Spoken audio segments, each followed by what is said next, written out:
and covers everything associated with that element, from spiritual places and deities to practical spells and rituals. For the witch who wants to envelop themselves in elemental practice, or for someone who needs a resource on each element, this book and its sisters will provide everything you need.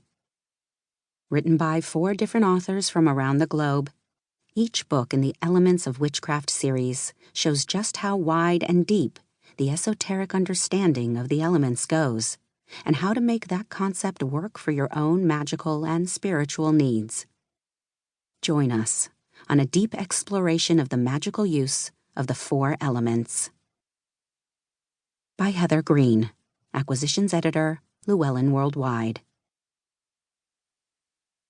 Introduction. The ways that fire and flame are crucial to the work and practices of modern witches and pagans are virtually countless. From huge balefires at festivals, down to simple tea-light candles, we've been known to use fire to represent a sacred element, a turning of the seasons, important points in the cycles of our gods, loved ones who have passed away, the sun or stars, and many more. Year-round, sunshine or snow, indoors or out, fire is almost always a key part of our workings and celebrations.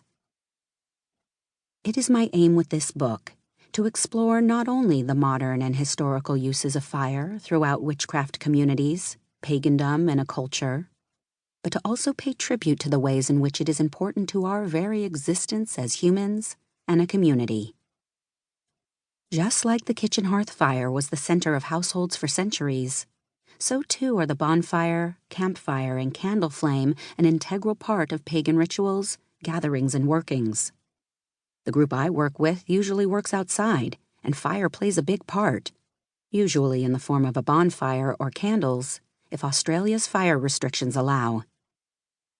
If you think back to a pagan festival you've attended, especially one that required you to camp, you'll probably find that many of your good memories of the time center around fire. Socializing by a campfire, dancing by a bonfire, or even just using lanterns, torches, or candles. Some of the most poignant community ritual experiences I've had have had a lot to do with looking across the circle to see the faces of my friends and loved ones illuminated in flickering yellow light, and knowing that what we're working for together. While fires aren't the only thing that make these times special, they're certainly a cornerstone of how we experience and participate in this community. Fire has its destructive and dangerous side, too. We can forget this sometimes, cushioned as we are in the first world luxuries of life in the 21st century. I completed this book as the worst bushfires in Australia's recorded history burned around me. I had friends lose their homes. Thousands of hectares of forest and fields were burned, and millions of native animals were killed. The news and all of our social media feeds were crowded with the yellows and reds of burning bush and structures, and the sickening black of animals burned to death. The town of Malakuta was completely circled by enormous forest fires that turned the morning skies black as stranded residents had to be rescued by the Navy. The fear that hit all of us this summer came with the realization that this is an element over which we have a lot less control than we sometimes like to think. The same fire that warms our chilly fingertips and brings people together can also destroy and kill in the right circumstances. The element of fire.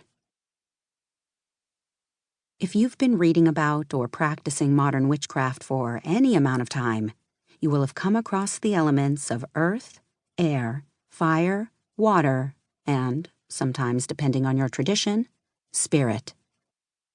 You might acknowledge them as you cast a circle or prepare a sacred space, or have representations of them on your altar. Why 4 elements?